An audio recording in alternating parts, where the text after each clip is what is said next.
হবিগঞ্জে তেলবাহী train লাইনচ্যুত, সিলেটের সাথে সারা দেশের রেল যোগাযোগ বন্ধ। রাজশাহীতে হামের উপসর্গ নিয়ে আরও ৩ শিশুর মৃত্যু, হাসপাতাল পরিস্থিতিও নাজুক। এবং ১৪ ঘণ্টা পর সিলেটের ৪ জেলায় পেট্রোল পাম্প ধর্মঘট প্রত্যাহার।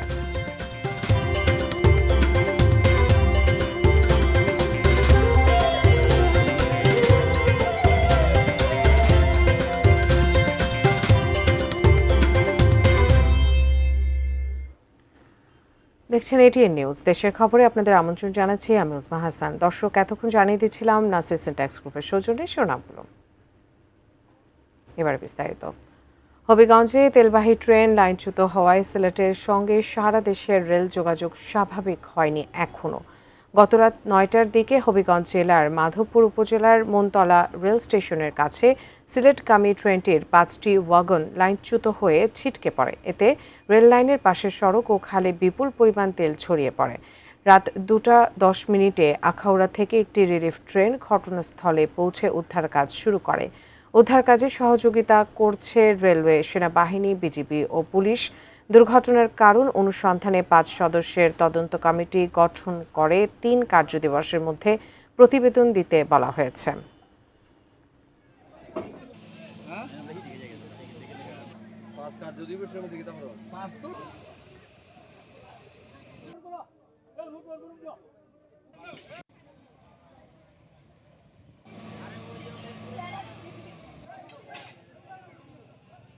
সেনাবাহিনীর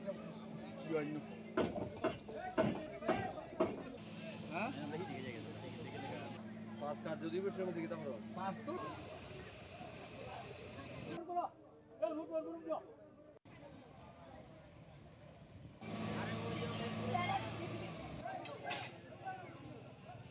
সেনাবাহিনীর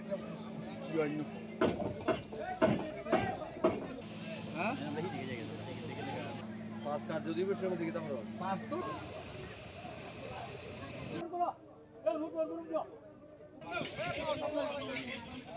আমাদের বিভাগীয় পরিবহন কর্মকর্তাকে প্রধান করে আমাদের ৫ সদস্য বিশিষ্ট একটা তদন্ত কমিটি গঠন করা হয়েছে এবং তাদেরকে ৩ কার্যদিবসের মধ্যেই তদন্ত প্রতিবেদন জমা দেওয়ার জন্য বলা হয়েছে। Over speed, even miscreant activity কিনা সবকিছুই আমাদের তদন্তের মধ্যে থাকবে। আমরা ধারণা করতেছি হয়তো বেলা ১টা-২টোর মধ্যে হয়তো বা রেল চলাচল স্বাভাবিক হবে। দর্শক, যেমনটি বলছিলাম, হবিগঞ্জের ঘটনাস্থলে এই মুহূর্তে আছেন আমাদের হবিগঞ্জ প্রতিনিধি আলামিন খান। বিস্তারিত জানতে আমরা সরাসরি যুক্ত হচ্ছি তার সঙ্গে। আলামিন, প্রায় ৫টি ওয়াগন বগি কিন্তু লাইনচ্যুত হয়েছে, প্রায় অনেকটা সময় ১৪ ঘন্টার উপরে পার হয়ে গেছে। এখন আসলে কতটুকু স্বাভাবিক হয়েছে সেখানকার পরিস্থিতি? আপনি যেমনটা বলছিলেন, আসলে ৫টি বগি যে লাঞ্ছিত হয়েছিল সেটির মধ্যে কিন্তু প্রায় সবটি উঠিয়ে নেওয়া হয়েছে লাইন থেকে। এবং বিশেষ করে আমার পিছনে দেখতে পাচ্ছেন যে আসলে এখন বর্তমানে যে যে যে কাজ আসলে সেটি কিন্তু পুরোপুরি কিন্তু শেষ হয়ে গিয়েছে। হয়তো আর ২-৩ মিনিটের ভিতরেই কিন্তু ট্রেন চলাচল করা শুরু হয়ে যাবে। আমার পাশে কিন্তু আমার পিছনের কিন্তু ট্রেন যেগুলো আটকা ছিল সেটি কিন্তু এখন রয়েছে এবং আমার সামনেও রয়েছে। যদি বলি আপনাকে যে আমার পিছনে যে কাজ শুরু হয়েছে সেটি আসলে হয়তো ৪-৫ মিনিটের ভিতরে সেটি শেষ হয়ে যাবে। শেষ হওয়ার পর কিন্তু আসলে ট্রেন চলাচল স্বাভাবিক হয়ে যাবে।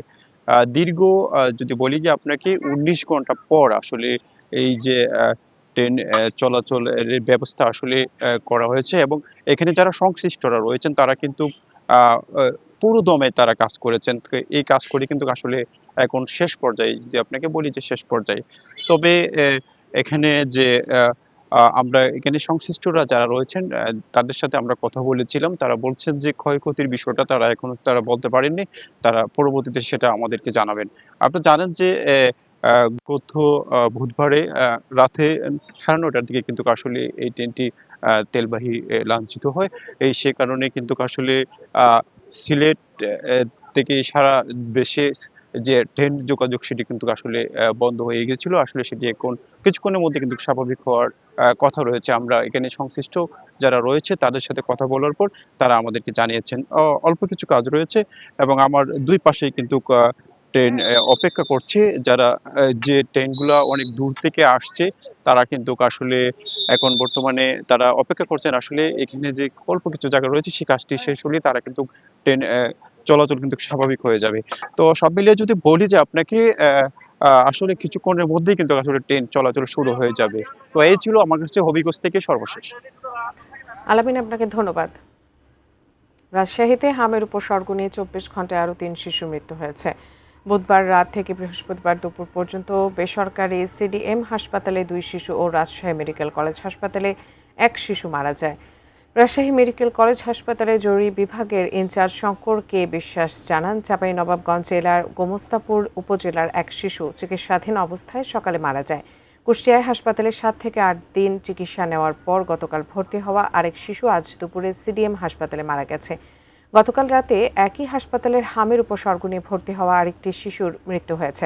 এদিকে হামের উপসর্গ নিয়ে রাজশাহী মেডিকেল কলেজ হাসপাতালে নতুন করে 20 শিশু ভর্তি হয়েছে। এ নিয়ে মোট 132টি শিশু ভর্তি রয়েছে, আর চিকিৎসা শেষে আজ বাড়ি ফিরেছে 4 শিশু। রাজশাহী মেডিকেল কলেজ হাসপাতালে আরও 6টি বেড শিশু আইসিইউতে যুক্ত করা হয়েছে। শিশু আইসিইউর সংখ্যা এখন 18।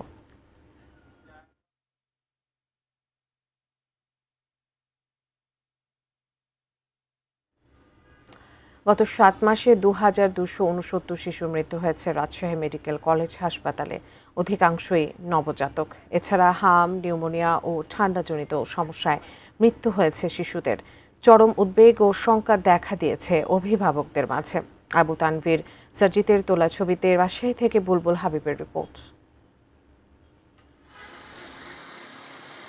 রাজশাহী মেডিকেল কলেজ হাসপাতালের 3টি ওয়ার্ড নিয়ে শিশু ইউনিট, শয্যা সংখ্যা 200টি, অথচ প্রতিদিন ভর্তি থাকে 1000 থেকে 1200 শিশু। আশপাশের জেলা থেকে গুরুতর অসুস্থ শিশুদের পাঠানো হয় বিভাগের সবচেয়ে বড় এই চিকিৎসালয়ে।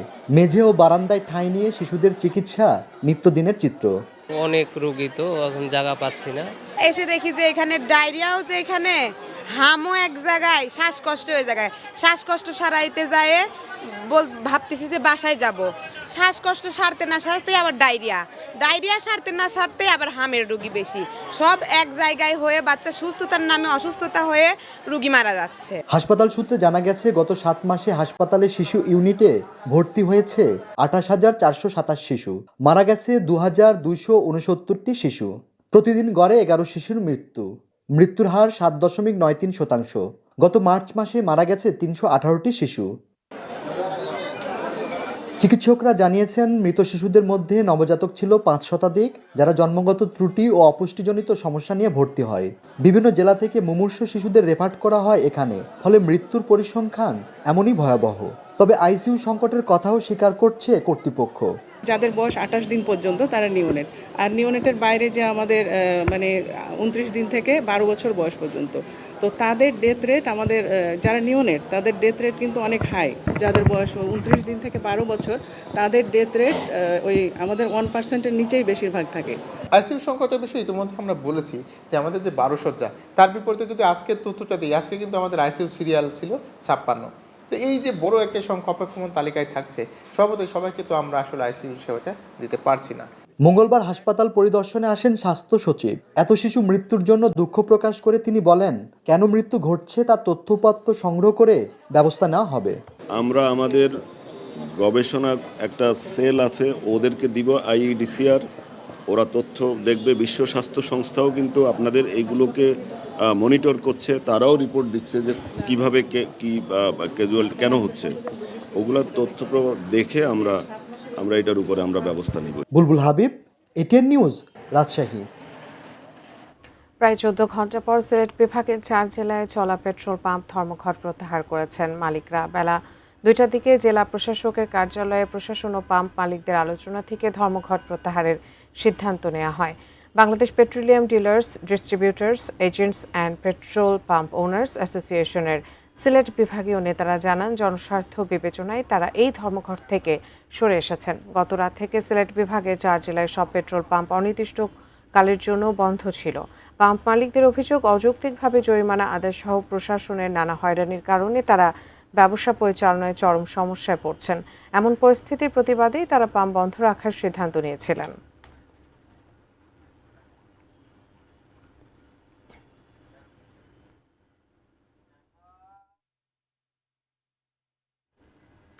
দর্শক, ধামরায় ডিজেল সরবরাহ স্বাভাবিক থাকলেও অকটেন ও পেট্রোলের সংকট তীব্র। এতে বেশি ভোগান্তিতে পড়েছেন ব্যক্তিগত গাড়ির চালকেরা। বিস্তারিত জানাতে ধামরাইয়ের করিম ফিলিং স্টেশন থেকে সরাসরি যুক্ত হচ্ছেন মোনার হোসেন রুবেল।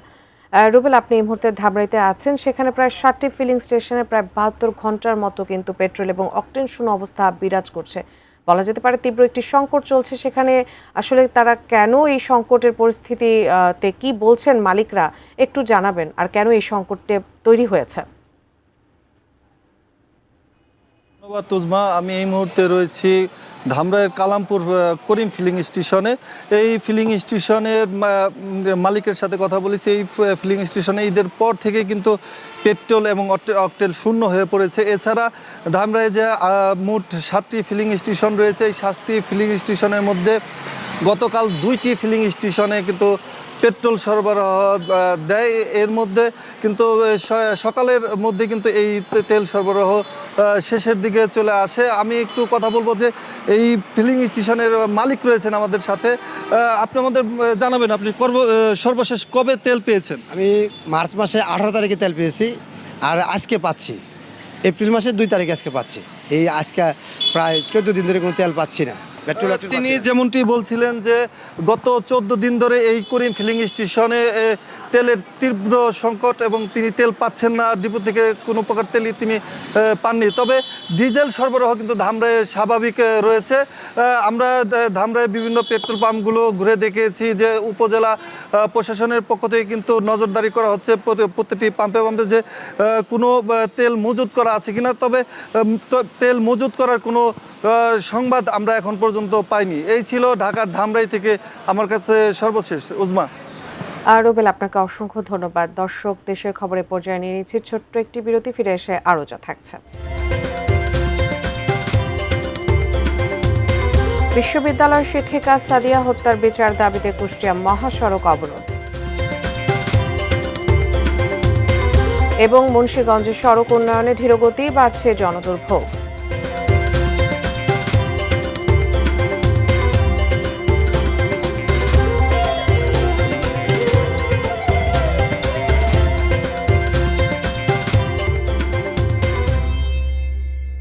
বিরতির পর দেশের খবরে সবাইকে আবার স্বাগত।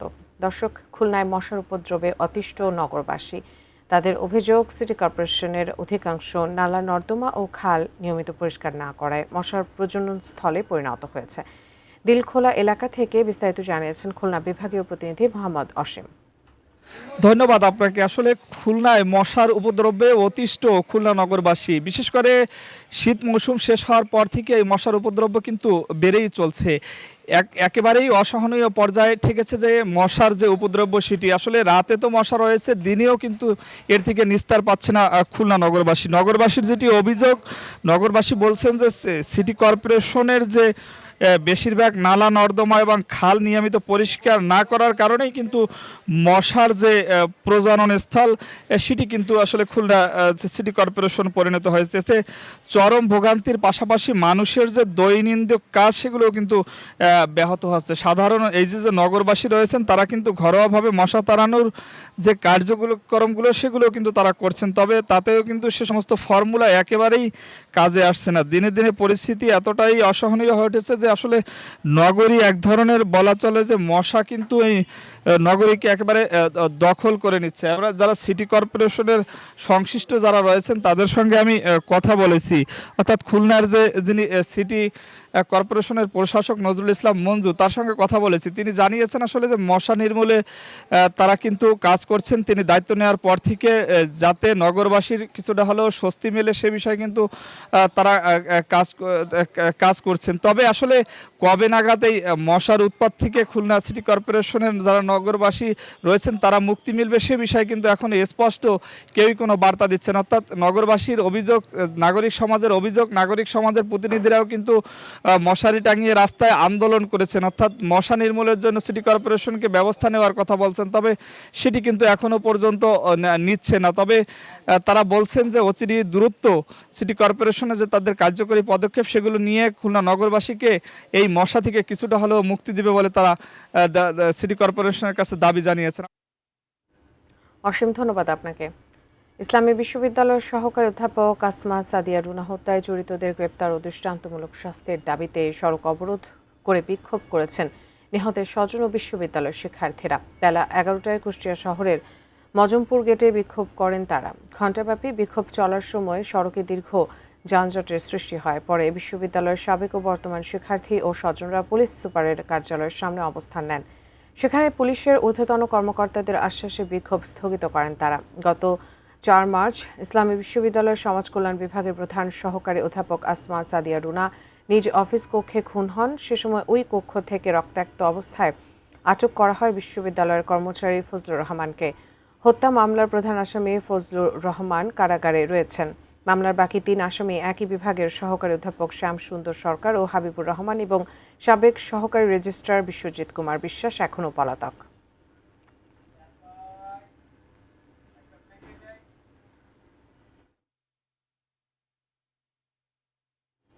দর্শক, দেশের খবরে আবার নিয়ে নিচ্ছে একটি বিরতি, আমাদের সঙ্গেই থাকুন।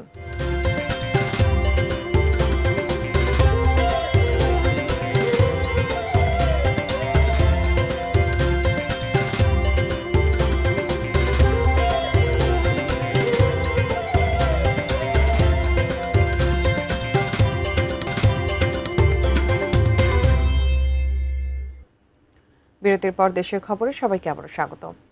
মুন্সিগঞ্জ সদর উপজেলায় খাল খনন কর্মসূচির উদ্বোধন করেছেন মুন্সিগঞ্জ 3 আসনের সংসদ সদস্য কামরুজ্জামান রতন। সকালে এই উপলক্ষে জেলা প্রশাসক কার্যালয় থেকে পরিষ্কার পরিচ্ছন্নতার বিষয়ে গণসচেতনতায় একটি বর্ণাঢ্য র্যালি বের করা হয়। র্যালি শেষে কাটাখালী ময়লাযুক্ত খাল পরিষ্কার করতে নিজেই নেমে পড়েন সংসদ সদস্য কামরুজ্জামান রতন।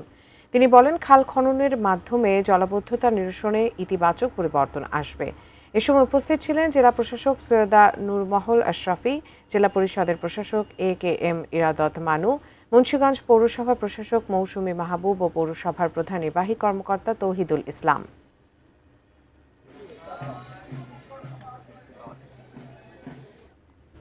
কুমিল্লার মুরাদনগরের ঐতিহ্যবাহী কামাল্লা DRS বহুমুখী উচ্চ বিদ্যালয়ের বার্ষিক ক্রীড়ানুষ্ঠান ও পুরস্কার বিতরণী অনুষ্ঠিত হয়েছে। সকালে ঐতিহ্যবাহী বিদ্যাপীঠরা 80তম বার্ষিক ক্রীড়ানুষ্ঠান উদ্বোধন করেন চৌধুরী রকিবুল হক শিপন। জাতীয় পতাকা উত্তোলন, জাতীয় সঙ্গীত পরিবেশন ও মশাল প্রজ্বলনের মধ্য দিয়ে শুরু হয় অনুষ্ঠান। এ সময় শিক্ষার্থীরা মার্চ পাস্ট এবং মনোজ্ঞ ডিসপ্লে প্রদর্শন করে। দৌড়, লং জাম্প, হাই জাম্প, যেমন খুশি সাজোর মতো বিভিন্ন প্রতিযোগিতায় অংশ নেয় শিক্ষার্থীরা। বিজয়ীদের হাতে পুরস্কার তুলে দেন অবসরপ্রাপ্ত ক্যাপ্টেন হারুনুর রশিদ মোল্লা, রবীন্দ্র গবেষক লেখক রয় অঞ্জন, শিক্ষাবিদ দীপায়ন রায় খোকন, তাজুল ইসলাম এবং প্রধান শিক্ষক আবুল বাশার খান।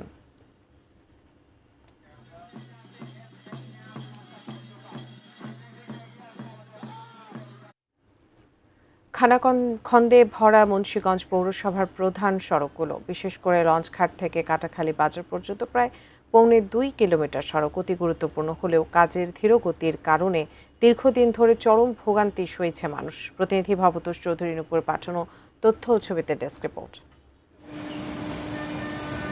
পৌরসভা পরিচালনা ও অবকাঠামো উন্নয়ন প্রকল্প IUGRP এর অধীনে মুন্সিগঞ্জ পৌর এলাকায় 4টি উন্নয়ন প্রকল্প চলমান, যা বাস্তবায়িত হচ্ছে ADB ও ফ্রান্স সরকারের অর্থায়নে। তবে উন্নয়ন কাজ চলমান থাকলেও এর সুফল থেকে বঞ্চিত হচ্ছেন সাধারণ মানুষ। লঞ্চঘাট থেকে কাটাখালী বাজার পর্যন্ত প্রায় 2.25 কিলোমিটার সড়কটি শহরে অত্যন্ত গুরুত্বপূর্ণ ও ব্যস্ততম একটি সড়ক। খুবই ধীর গতিতে চলছে এর কাজ। চলাচলে দীর্ঘদিন ধরে পৌরবাসীর যে চরম ভোগান্তি তা আর শেষ হচ্ছে না। ভুক্তভোগীদের অভিযোগ, দ্রুত কাজ শেষ না হলে আসন্ন বর্ষায় দুর্ভোগ বাড়বে আরও কয়েক গুণ। প্রায় 2 বছর ধরে এখানে পড়ালেখা করছি, কিন্তু কোনো সংস্কারের চিত্র আমরা দেখি না। বৃষ্টির সময় পানি আটকে জায়গা, পানিতে যাওয়া যায় না, খাট কোন দা কি করুন দা, আমরা গাতার ভিতরে হালাই দিয়ে গাড়ি। শত শত অ্যাক্সিডেন্ট হচ্ছে, মৃত্যু দুয়ারে পর্যন্ত পৌঁছাইছে। কাচারি থেকে আলদি রাস্তাটা যাতে অতি দ্রুতই সংস্কারের ব্যবস্থা করা হয়। প্রকল্পে ধীরগতির বিষয়টি স্বীকার করে দ্রুত কাজ শেষ করার আশ্বাস অবশ্য দিচ্ছে কর্তৃপক্ষ। ঠিকাদার প্রতিষ্ঠানকে কাজে দ্রুত ত্বরান্বিত করার জন্য আমরা পৌরসভার পক্ষ থেকে প্রশাসক স্যারের মাধ্যমে একাধিকবার কারণ দর্শা নোটিশ আমরা অ্যারেঞ্জ করেছি। যে শহরের মেইন রোডগুলো আসলে কাজ করা হয় না দীর্ঘ সময়, PPR অনুসরণ করে আমাদের একটা সরকারি প্রসিডিউরে যেতে হয়। তো আমরা সেই অনুযায়ী আগাচ্ছি, ইনশাল্লাহ এর সুফল আমরা কিছুদিনের মধ্যেই পাবো। চলমান এই প্রকল্পের মোট ব্যয় ধরা হয়েছে 11,37,77,000 টাকা। প্রকল্পের আওতায় সড়ক, ড্রেন সহ বাস্তবায়ন করা হবে মোট 13টি উন্নয়ন কাজ। দ্রুত কাজ শেষ করার দাবি পৌরবাসীর। Sifat Mahmud, desk report, ATN news. দর্শক, দেশে খবর এই পর্যন্তই। এতক্ষণ সাথে থাকার জন্য ধন্যবাদ সবাইকে।